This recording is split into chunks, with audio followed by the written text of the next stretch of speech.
Administration department എന്ന കാര്യം നമ്മൾ പ്രധാനപ്പെട്ട 6 ഡിപ്പാർട്ട്മെൻറ്റുകളിൽ ഒന്നായിട്ട് നമ്മൾ തരംതിരിച്ചിട്ടുണ്ട്.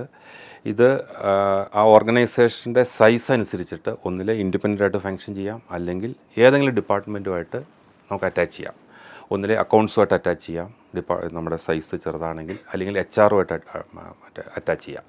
എന്താണെങ്കിലും ആ ഫങ്ഷൻസ് ആരുമായിട്ട് അറ്റാച്ച് ചെയ്യുമെന്നുള്ളതല്ല, അത് ഡൈല്യൂട്ട് ചെയ്യാണ്ട് ആ ഫങ്ഷൻസ് റെസ്പോൺസിബിലിറ്റി എടുക്കാനായിട്ട് അതിന് റെസ്പോൺസിബിലിറ്റി ഒരാളവിടെ വേണം. എന്തൊക്കെയാണ് അഡ്മിനിസ്ട്രേഷൻ ഡിപ്പാർട്ട്മെൻറ്റിൻ്റെ റെസ്പോൺസിബിലിറ്റീസ്? ശരിക്കും പറഞ്ഞാൽ നമ്മൾ അഡ്മിനിസ്ട്രേഷൻ എന്ന വാക്ക് പറഞ്ഞ പോലെ തന്നെ ഇതിൻ്റെ നടത്തിപ്പാണ് അത് വേണ്ടത്. അപ്പോൾ ബേസിക്കലി അത് ക്ലാസിഫൈ ചെയ്യുമ്പോൾ ജനറൽ ഓഫീസ് മാനേജ്മെൻറ്റ് മുഴുവൻ അഡ്മിനിസ്ട്രേഷൻ്റെ കയ്യിൽ വരണം. ബേസിക്കലി അതിൻ്റെ ടൈമിങ്സ്, അതിൻ്റെ വാട്സാറ്റ്, ബാക്കിയുള്ള ആ ക്ലീൻനെസ്, ഡെക്കോറാം, യൂണിഫോം, അങ്ങനെയുള്ള മൊത്തം ആ ഓഫീസ് അഡ്മിനിസ്ട്രേഷൻ ഓഫീസ് മാനേജ്മെൻറ്റ് കാര്യങ്ങൾ അഡ്മിനിസ്ട്രേഷൻ്റെ കയ്യിൽ വരണം.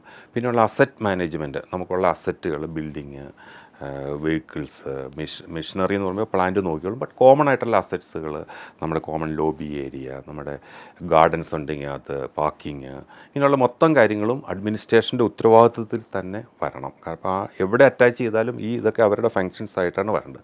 പിന്നെയുള്ള സെക്യൂരിറ്റി, അവരുടെ സേഫ്റ്റി, നമ്മുടെ പ്രൊമൈസസിൽ എന്ത് നടന്നാലും നോർമലി അതിനകത്തൊരു ഡിസിഷൻ അല്ലെങ്കിൽ ഒരു ആക്ഷൻ എടുക്കേണ്ടത് അഡ്മിനിസ്ട്രേറ്റീവ് ഡിപ്പാർട്ട്മെൻ്റ് ആയിരിക്കും.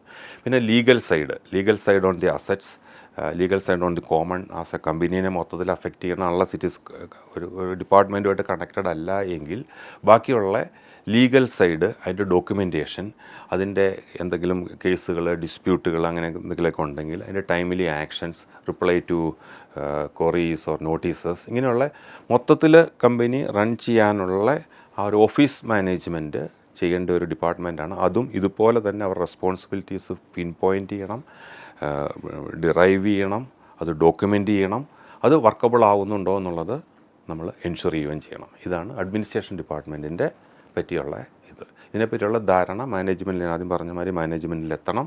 അവരിത് എൻഷുർ ചെയ്യുകയും ചെയ്യും.